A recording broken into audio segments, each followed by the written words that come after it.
Beyond boundaries. What a theme, huh? Beyond. Now, when I think of boundaries, I think of rules, regulations, and restrictions.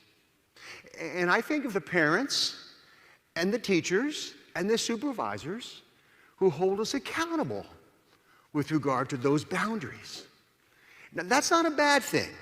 I know if you're like me, I need supervisors. I need someone holding me accountable to do the right thing.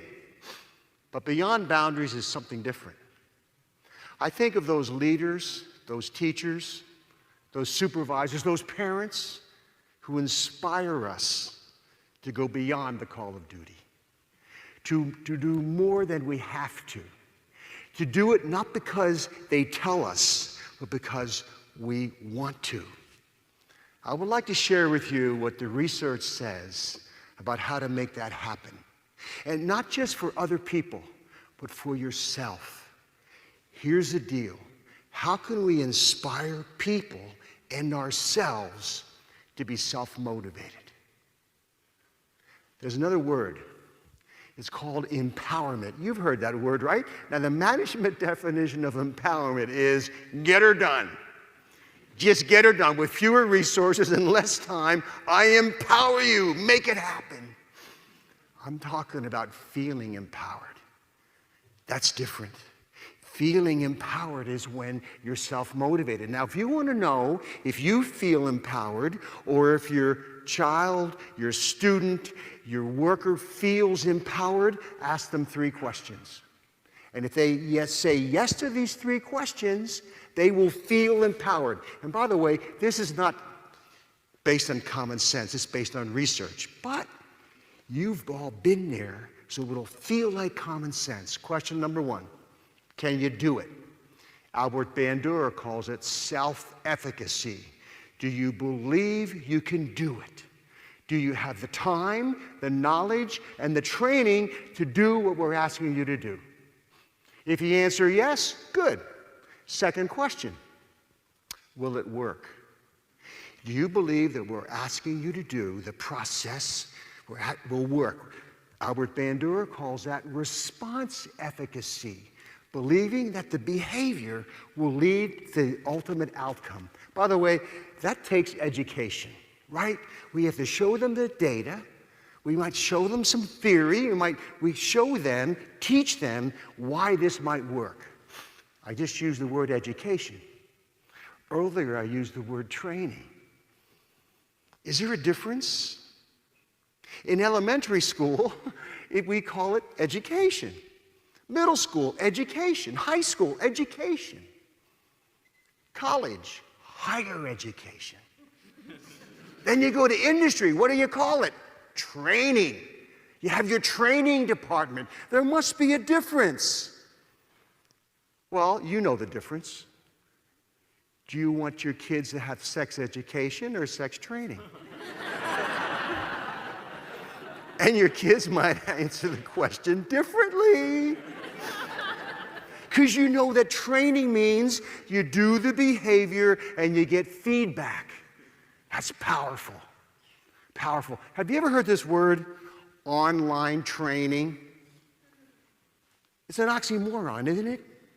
I mean, training is watch the behavior. Online training, it's like plastic silverware, jumbo shrimp, legal brief, country music.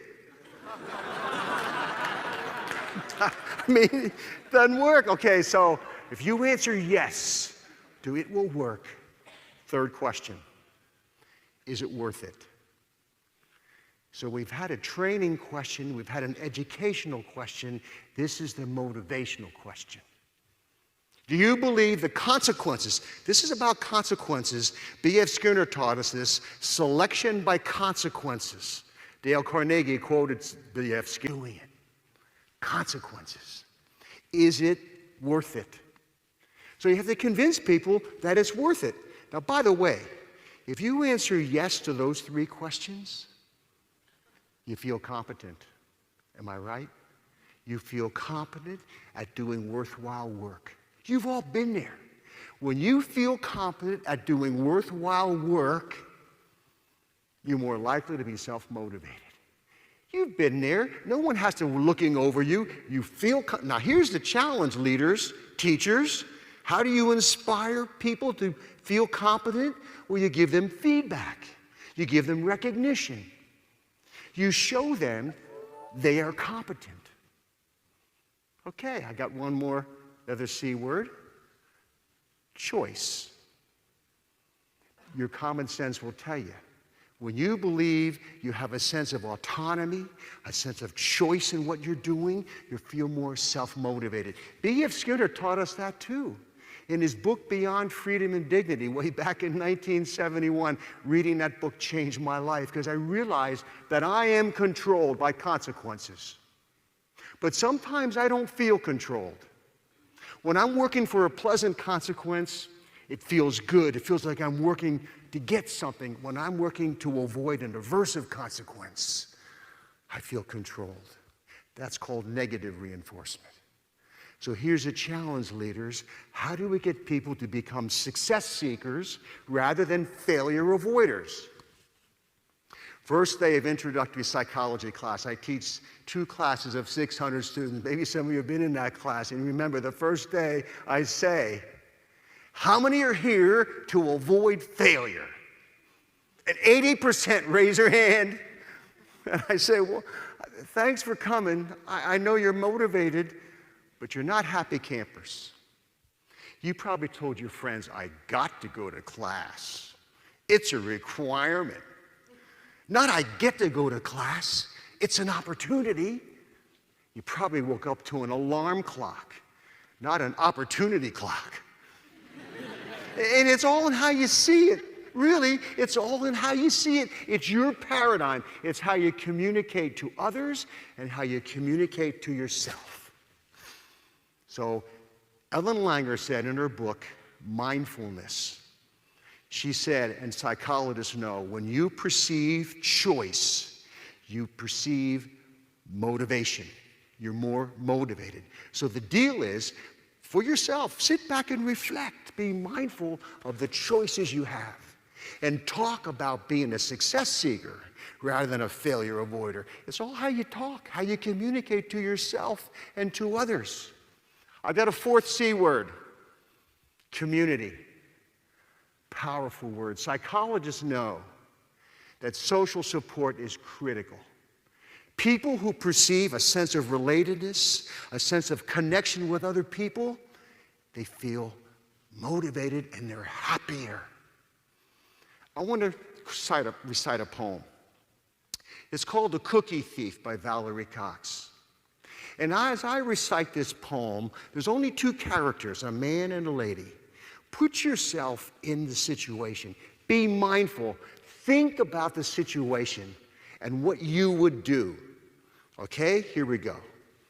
A woman was waiting in an airport one night with several hours before her flight. She hunted for a book in the airport shop, bought a bag of cookies, and found a place to drop. She was engrossed in her book and happened to see that the man beside her, as bold as could be, took a cookie or 2 from the bag between, which she tried to ignore to avoid a scene. She read, munched cookies, and watched the clock as the gutsy cookie thief diminished her stock. She was getting more irritated as the minutes ticked by, thinking if I wasn't so nice, I'd blacken his eye. With each cookie she took, he took one too. When only one was left, she wondered what he'd do. With a smile on his face and a nervous laugh, he took the last cookie and he broke it in half. He offered her half as he ate the other. She snatched it from him and thought, oh, brother, this guy has some nerve, and he's also rude. He didn't even show any gratitude.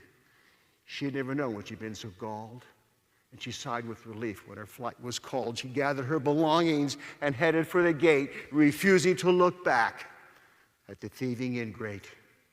She boarded the plane and sank in her seat. Then she sought her book, which was almost complete. As she reached in her baggage, she gasped with surprise. There was her bag of cookies in front of her eyes. If mine are here, she moaned in despair. Then the others were his, and he tried to share. Too late to apologize, she realized with grief that she was the rude one, the ingrate, the thief. So where were you where were you? Whose side were you on? Were you thinking independent or interdependent? I don't blame you if you think independent. You know, that's how we're raised. Nice guys finish last. Squeaky wheel gets the grease. Got to blow your own horn. You know, independent. We come into this life of ours dependent to others, and then we can't wait to become teenagers. You know, we're too old to do what kids do, too young to do what adults do, so then we'll do what nobody else would do to assert our independence. And some of us get stuck there. We're stuck. I'll do it myself. I don't need you. Not good. We need each other. We have to have each other's back. We need a sense of community. This independence culture that we got to move to interdependent.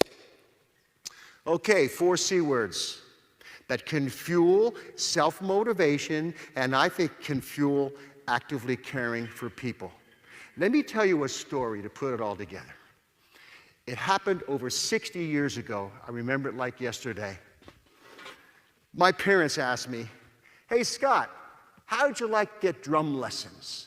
How'd you like to play the drums?" Oh man, would I ever? I'm thinking of Buddy Rich and Gene Krupa.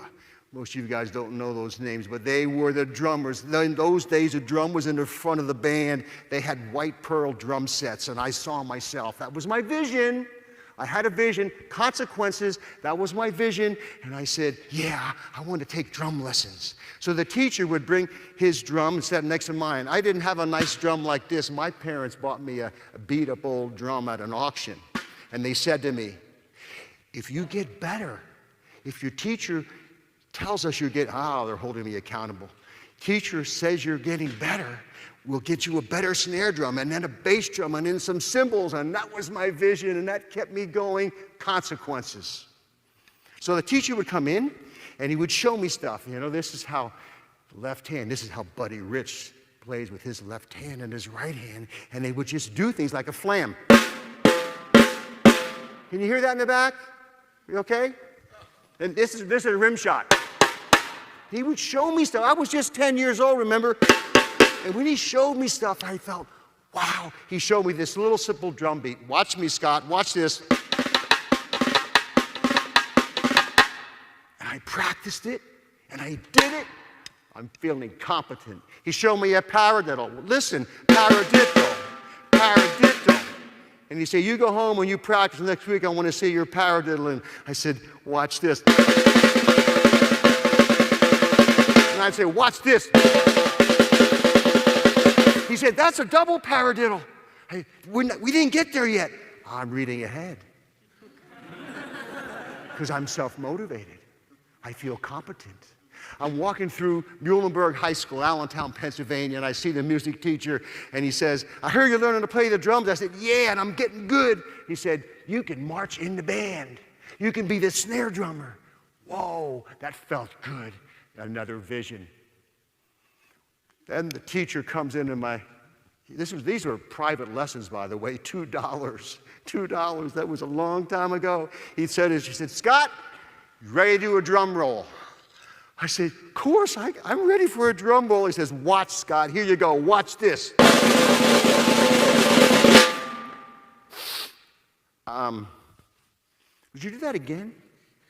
Scott, this is easy. Watch me. Now you practice that, and next week, I want to see a drum roll. He comes back the next week. He says, how's your drum? I can do a paradiddle. That's regression. I want to see a drum roll.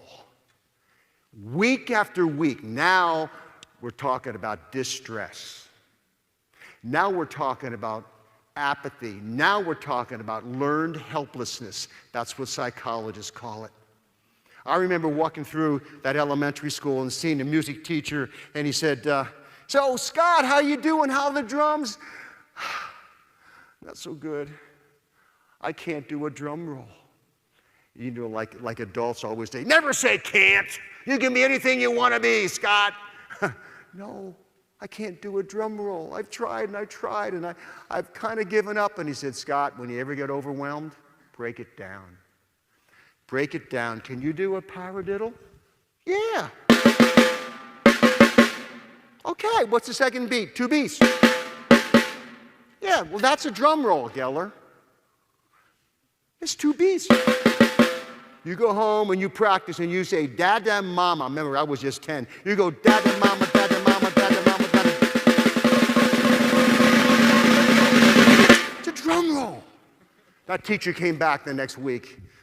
Okay, Scott, I guess you can't do a drum roll. I said, watch this.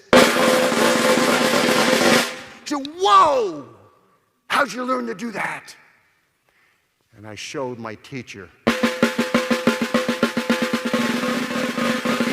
I taught my teacher, 10 years old.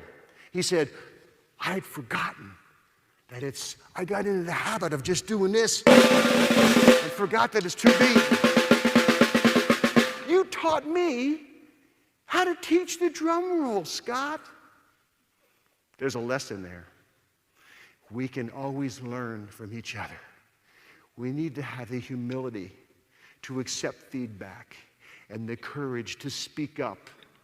And we need to help each other feel self-motivated. How? Give them the perception of competence. Teach them about consequences drive us. You know, let them perceive choice. And let them know it's community. We're all in this together. And we need each other.